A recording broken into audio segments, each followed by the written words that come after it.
Pondok pesantren berasal dari dua kata, yaitu pondok dan pesantren.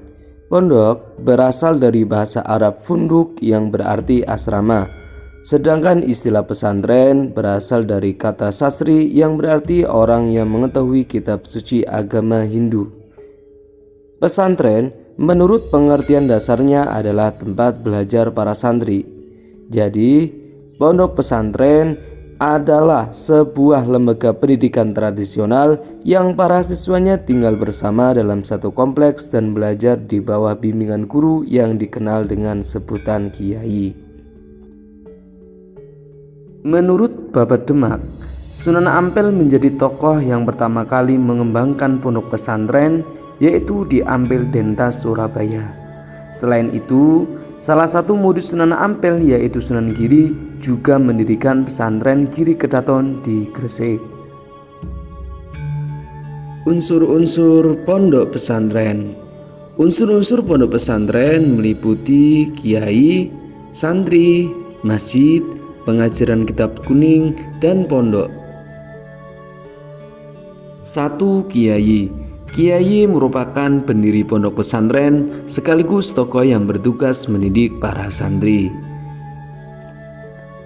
2. Santri. Santri merupakan murid yang belajar di pesantren. Santri terdiri dari santri mukim yang tempat tinggalnya menetap di pondok dan santri kalong yang mengikuti pelajaran dengan bolak-balik dari rumah. 3. Masjid. Masjid merupakan tempat yang digunakan untuk mendidik santri. 4. Pengajaran kitab kuning. Kitab kuning menjadi kurikulum yang wajib dikuasai oleh santri.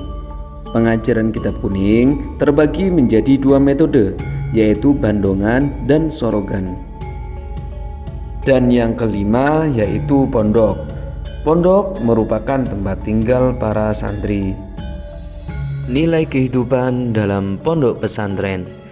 Hidup di pondok pesantren akan mengajarkan santri memiliki jiwa yang sederhana, ikhlas atau sepi pamrih, mandiri, ukhuwah atau persaudaraan, disiplin, mengharap keberkahan dengan tunduk pada kiai, serta bebas bertindak, berpikir, dan menentukan nasib selama tidak bertentangan dengan syariat Islam.